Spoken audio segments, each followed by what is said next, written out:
Hello everyone, I'm Darren Cooper. Welcome to the new NorthJersey.com homepage for high school sports.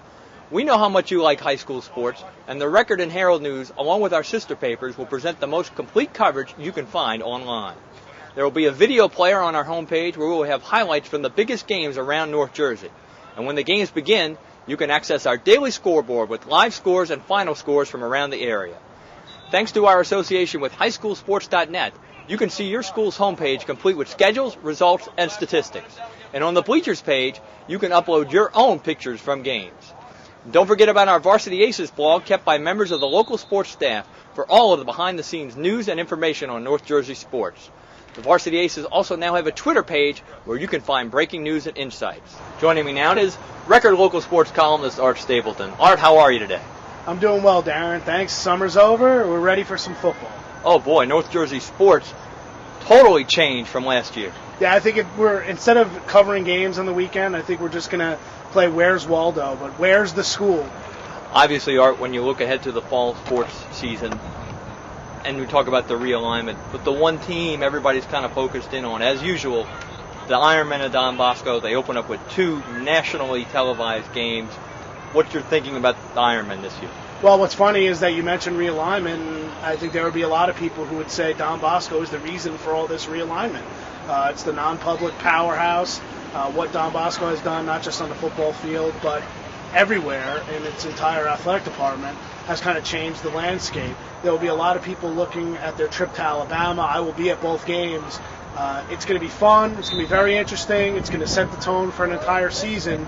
But it's interesting that there will also be the other side, the doubters and the people who look at it and say that's exactly what's wrong with high school sports.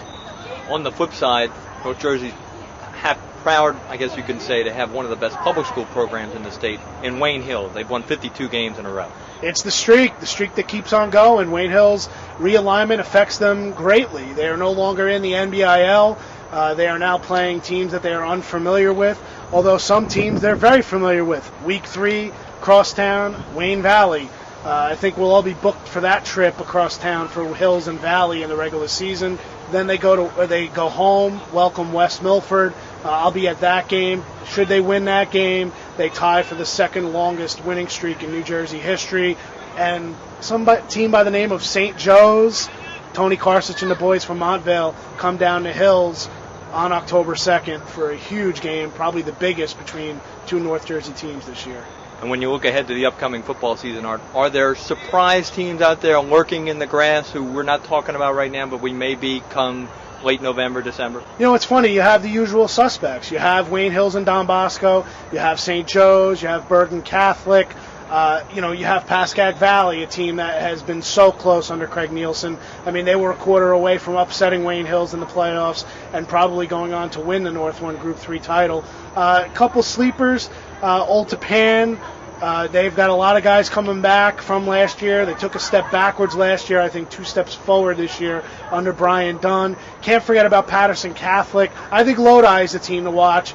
Joey Filato in the middle, running the ball. I think they'll be pretty good as far as what they've got.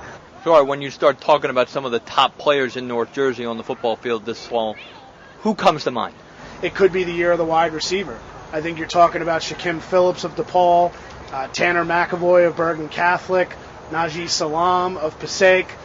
Those guys are all tremendous playmakers, versatile. They're going to do everything they can for their teams.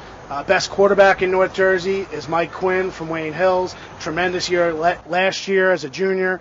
Expected to lead Wayne Hills to another sectional title. I think running backs, Tony Jones from Don Bosco, kid from Patterson, has been around since he's a freshman, comes back from an injury. I think he'll be a superstar for Bosco. Kamal Hogan from St. Joe's by way of Lodi. I think between Hogan and Jones, it's a highlight film waiting to happen. So I think those are really the offensive performers that I think we're all looking forward to seeing. All right, thank you so much for your insights. Look forward to seeing where you'll be this fall. Looking forward to it, Darren. Thank you very much. Reporting from Passaic Valley High School in Little Falls, this is Darren Cooper for NorthJersey.com.